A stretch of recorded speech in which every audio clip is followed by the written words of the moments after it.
भारत का चंद्रयान-3 मिशन चांद के गुरुत्वीय क्षेत्र में एंट्री ले चुका है। 14 जुलाई 2023 को 2:35 पर बाहुबली चंद्रयान-3 ने श्रीहरिकोटा के सतीश धवन स्पेस सेंटर से एक सफल उड़ान भरी थी और अब चंद्रयान-3 अंतरिक्ष में पहुंचकर चांद के इलेक्ट्रिकल रूट में एंट्री ले चुका है, जिसमें सफर करते हुए स्पेसक्राफ्ट धीरे धीरे चांद की धरती के पास जा रहा है। लेकिन अब इसका आगे का सफर इतना आसान नहीं होने वाला है और इस सफर में सबसे ज्यादा मुश्किलें है इसका आखिरी रास्ता, जिसमें यह 23 अगस्त के दिन चांद के दक्षिणी ध्रुव पर सॉफ्ट लैंडिंग करने की कोशिश करेगा। और इसी प्रयास में साल 2019 में चंद्रयान-2 का मिशन असफल हुआ था। तो अब सवाल आता है कि आखिर क्यों चांद पर जाना इतना भयानक है और नासा के वैज्ञानिकों ने चांद पर ऐसा क्या देखा कि 70 दशक में चांद पर जीत हासिल करने वाले नासा ने अचानक से अपने सारे चंद्रमा मिशन बंद कर दिए। इस वीडियो में हम चांद से जुड़ी इन्हीं रहस्यमयी बातों से पर्दा उठाएंगे। साथ ही आपको चंद्रयान-3 के बारे में भी कुछ नया और अनोखा बताएंगे, तो वीडियो को पूरा देखिएगा। आप जानते हो कि पृथ्वी से चंद्रमा पूरी तरह से गोल दिखाई देता है। वास्तव में चांद भी पृथ्वी की तरह गोलाकार है। चांद की सतह पर बेहद हल्का वायुमंडल मौजूद है। यह तो आप जानते ही होंगे कि साल 2009 में चंद्रयान-1 मिशन ने चांद पर पानी की खोज की थी। लेकिन आपको बता दें कि चांद की सतह पर पानी लिक्विड फॉर्म में मौजूद नहीं है, बल्कि बड़े बड़े गड्ढों और बर्फ के रूप में मौजूद है।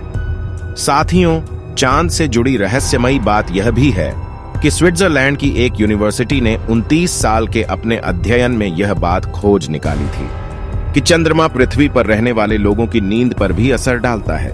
कहा जाता है कि जहां अमावस के दिन लोग काफी अच्छी नींद कर पाते हैं, वहीं पूर्णिमा पर उन्हें कम नींद आती है। हालांकि विज्ञान ने इस बात को पूरी तरह से स्पष्ट नहीं किया है और आज भी कुछ वैज्ञानिक इस बात पर अध्ययन कर रहे हैं। साथियों, चांद की जमीन काफी उबड़-खाबड़ है और इसमें कई बड़े बड़े क्रेटर यानी गड्ढे मौजूद हैं, जो इतने बड़े हैं कि पिछले करोड़ों सालों से इनके अंदर सूरज की रोशनी तक नहीं पहुंच पाई है।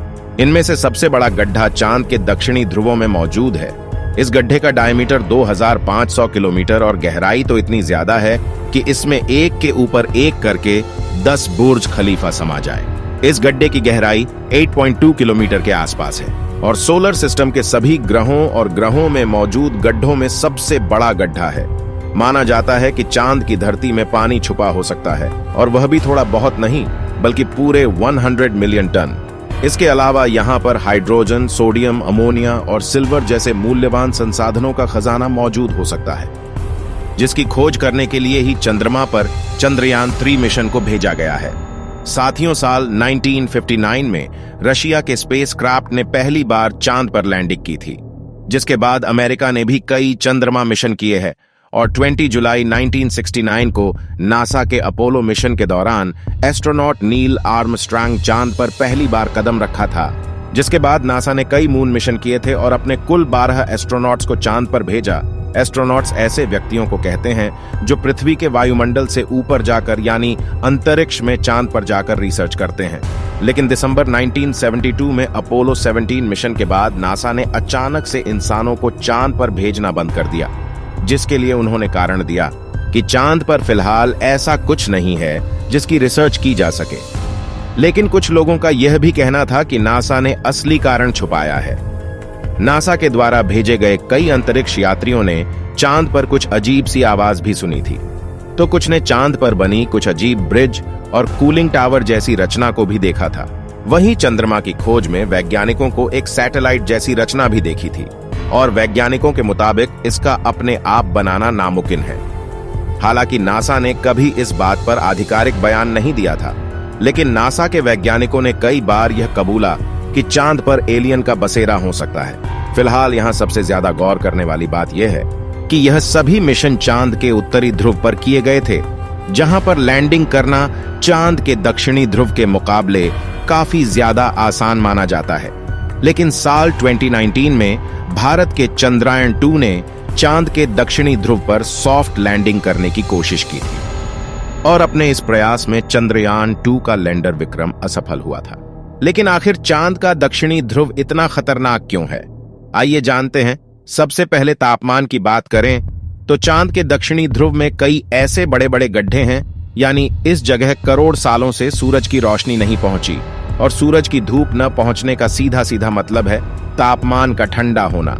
इसलिए कई बार दक्षिणी ध्रुव का तापमान -230 डिग्री सेल्सियस तक पहुंच जाता है। ऐसे में किसी भी इंसान का स्पेसक्राफ्ट से बाहर निकलना तो छोड़ो, खुद स्पेसक्राफ्ट के लिए भी ऐसे तापमान में काम करना मुश्किल है। इतने कम तापमान में कई बार स्पेसक्राफ्ट पर लगे इंस्ट्रूमेंट चलना बंद हो जाते हैं। यहाँ सूरज की रोशनी न पड़ने की वजह से चांद के दक्षिणी ध्रुव के कई हिस्सों में काफी ज्यादा अंधेरा है, जिस वजह से चांद की ऑर्बिट में घूम रहे नासा रशिया और चीन के ऑर्बिटल भी वहां के काफी हिस्सों को ठीक से नहीं देख पाए। यानी कि उन हिस्सों में क्या हो सकता है यह किसी को नहीं पता। ऐसे में वहां जाना सबसे बड़ी चुनौती है। इसके अलावा चांद के दक्षिणी ध्रुव की जमीन उत्तरी ध्रुव से ज्यादा उबड़ खाबड़ है। वही यहाँ पर कुछ सेंटीमीटर से लेकर 2500 किलोमीटर तक के बड़े बड़े गड्ढे हैं। आपको बता दें कि इसरो के मुताबिक धरती से चांद की दूरी करीब 3,84,400 किलोमीटर है। ऐसे में इतनी दूरी पर लैंडर से डीप स्पेस कम्युनिकेशन बनाए रखना काफी मुश्किल होता है, क्योंकि इतनी दूरी पर रेडियो सिग्नल कमजोर हो जाते हैं और एंटीना से बहुत ज्यादा बैकग्राउंड नॉइस आता है। साथ ही अपने कक्षीय गति यानी कि ऑर्बिटल मोशन की वजह से चांद अपनी पोजीशन बदलता रहता है। ऐसे में तय की गई लैंडिंग साइट पर पहुंचने के लिए लैंडर को भी सही मोशन पकड़े रहना पड़ता है। इसके अलावा चांद पर पृथ्वी से कम ग्रेविटी है और बहुत पतला वातावरण है।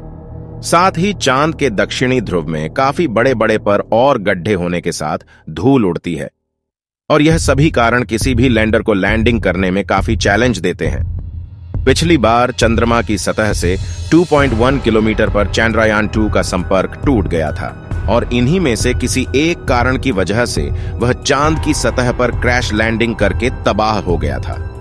लेकिन पिछली बार आई मुसीबत से सीख लेकर इसरो ने चंद्रयान-3 को पहले से ज्यादा एडवांस और पावरफुल बनाया है।